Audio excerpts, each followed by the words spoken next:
Mengawali karir hitam sebagai pencopet, Freddy Budiman naik kelas menjadi bandar kakap narkoba nomor wahid. Spesialisasinya adalah mengimpor ekstasi nomor 1 dari Tiongkok dan Belanda. Pasokan ekstasi Freddy dikirim oleh Boncel, warga negara Indonesia yang mukim di Belanda. Dan inilah cerita Freddy Budiman menyoal jejaring narkotika internasional. Ya, semuanya berawal dari ini jaringan ya. Yang punya koneksi di luar itu teman saya, dan mereka berpartner memilih saya. Teman itu masih ada sekarang? Ada. Dan belum di penjara juga? Di penjara. Di penjara. Ada. Oke. Terus yang di luar negeri juga ada. Mereka dalam hal ini yang berkaitan masalah 1.500.000. Oke. Pada saat itu memang ada perencanaan untuk mengirim kontainer ya, dari teman saya yang bernama Chandra Halim itu. Oke. Dan yang sekarang juga vonis mati.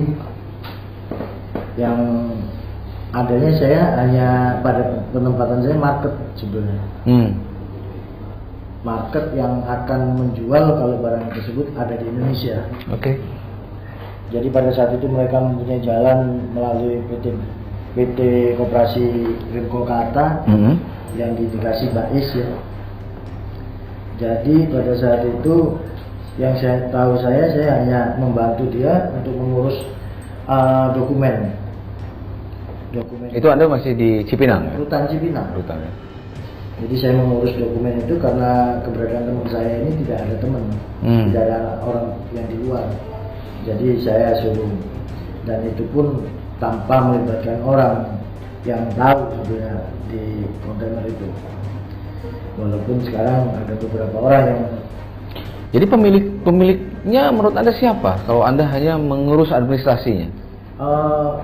Ada yang terungkap itu, yang belum diungkap ada, yang terungkap ada. Yang belum diungkap itu Wang Sungsang, yang udah terungkap pemiliknya ya Chandra Halim sebagai pemesan yang dari lapas narkotik juga sekarang. Artinya Anda sah dong kalau mengatakan Anda dikorbankan dalam kasus ini? Bisa juga.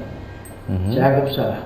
Karena yang ada tersangka divonis mati itu orang yang hanya mengantar uang ke Priok itu vonis mati. Berapa sih nilai uang transaksional dalam 1,4 juta butir ya, kalau ini? hitung satu biji 100.000 aja ya 150 miliar. Lalu setelah itu ada kasus pengiriman dari Belanda ya, yang dikemas dalam kompresor itu.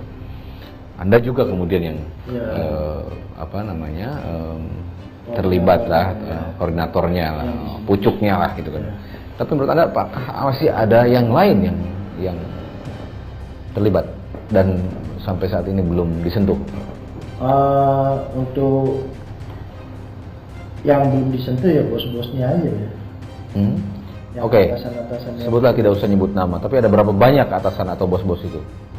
Ya ada kurang lebih 4-5 orang ada. Mereka grup ya. Orang di dalam atau di luar? Di luar penjara ada? Di luar Indonesia kan. Oh, di luar Indonesia. Ya. Yang mereka hanya komoditasnya hanya punya duit. Mereka hanya memerlukan jalan dari kita.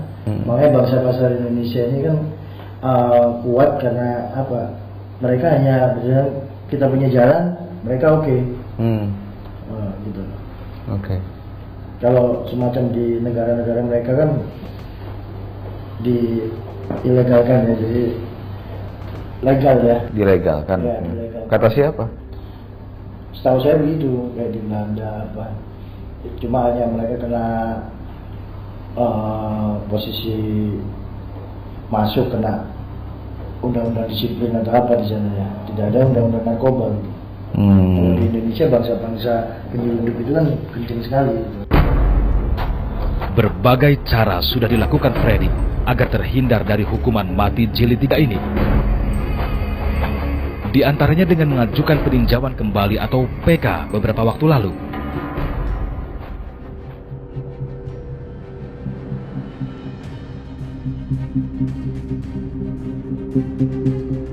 Sidang peninjauan kembali Freddy Budiman digelar di Pengadilan Negeri Cilacap.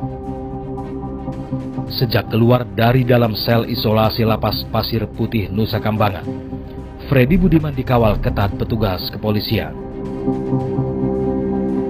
Turun dari kendaraan tahanan, Freddy langsung digiring menuju ruang tunggu tahanan Pengadilan Negeri Cilacap.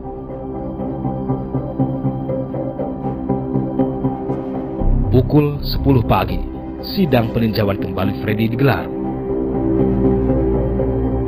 Sebelum sidang dimulai, Freddy mengajukan izin untuk membacakan surat terbuka yang ditujukan untuk Hakim Mahkamah Agung. Freddy juga menyatakan taubatan nasuha. Namun upaya Freddy lolos dari eksekusi mati akhirnya gagal saat peninjauan kembali Freddy Budiman ditolak Mahkamah Agung.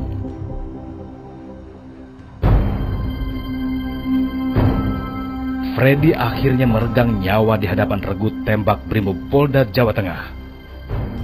Nafas dan sepak terjangnya berakhir di Jumat dini hari. Semoga tidak ada lagi Freddy lainnya di Republik ini, demi menyelamatkan generasi muda dari bahaya narkoba.